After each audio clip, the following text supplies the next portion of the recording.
Liz Ogumbo Regisford is a creative entrepreneur originally from Kenya, based here in South Africa. She's greatly passionate about style, music, food and wine. In the studio to talk about her personal and entrepreneurial journey. Welcome to Change Your Game, Liz. How are you feeling this today? This happy morning, like I said.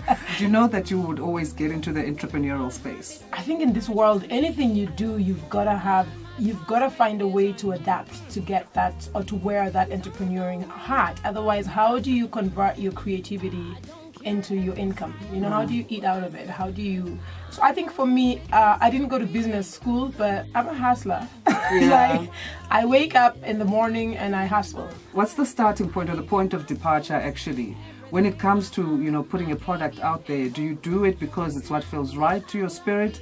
Or you have to obviously now stick to what's trending in the market to make sure that it does sell?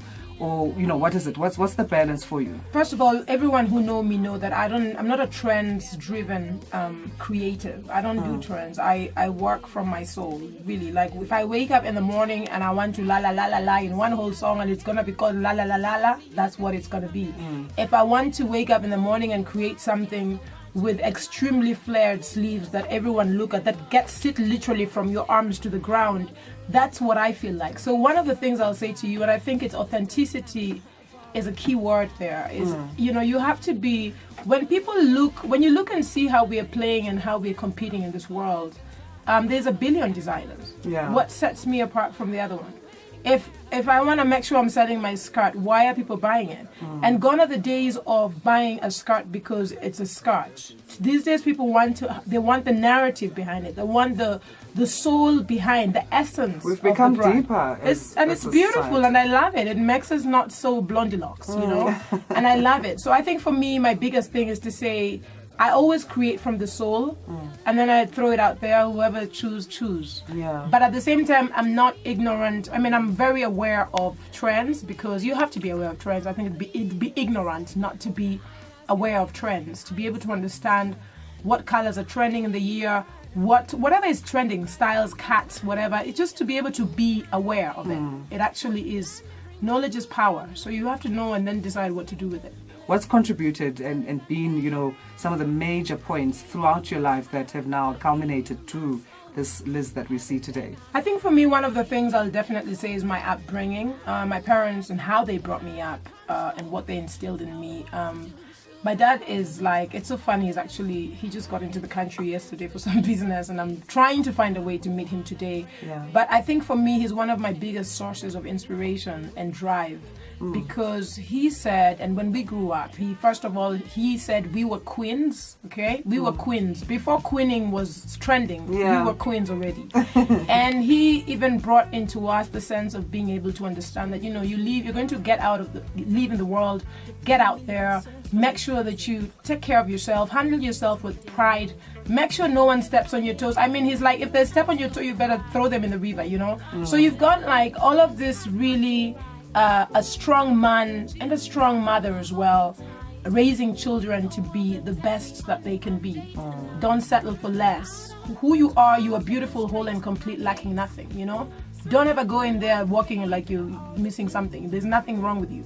Yeah. So that is how we operate, and it's amazing how the things and the basic fundamentals and the foundation of how we are brought up actually transcends into this is who we are. So sometimes people call it arrogant, but it's not arrogance, it's actually confidence. And I think we have to be very careful, especially as Africans. I find that sometimes we have to make an excuse for everything, and we have to explain ourselves for everything. If you're beautiful, whole and complete and you lack nothing, you can stand on the podium and say it. What's wrong with that? Yeah. It doesn't mean that you're arrogant, it means that you are self-aware. KenSoul, or is it called KenSoul The Lotus Chapter? Yes. I'm looking at the artwork in terms of the cover of the CD. You explained to me that this is a depiction of the lotus flower. Yeah. Tell us a bit more about that. I think for me, with this new album, the first album is called KenSoul. This is the second album called KenSoul The Lotus Chapter. A lot of people are asking why KenSoul, and I say I've dubbed my sound as KenSoul because I couldn't find a genre for it. Because my genres go beyond boundaries. Yeah. I thought, you know what better way to just dub it KenSoul, and KenSoul here represents my Kenyan soul.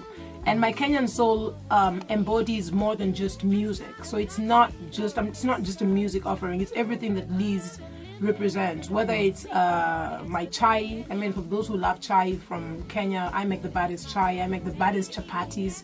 I love wine. That's not a Kenyan thing, but it doesn't matter. I'm Kenyan, so that makes it Kenyan.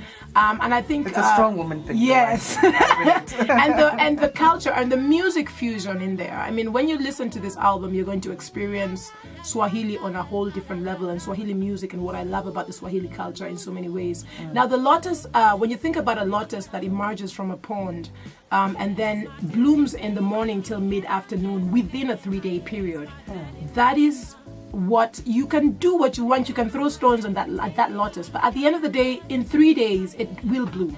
It will bloom no matter what.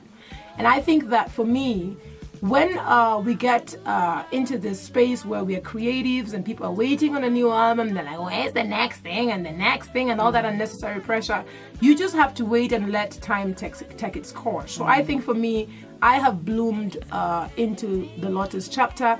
KenSoul has definitely bloomed into the Lotus Chapter. So much has happened in my life within the first release and this release.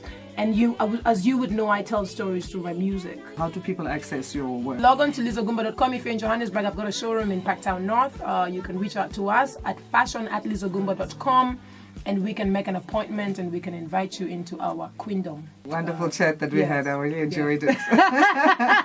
I've enjoyed the chat too. Thank you so much for coming through, Liz.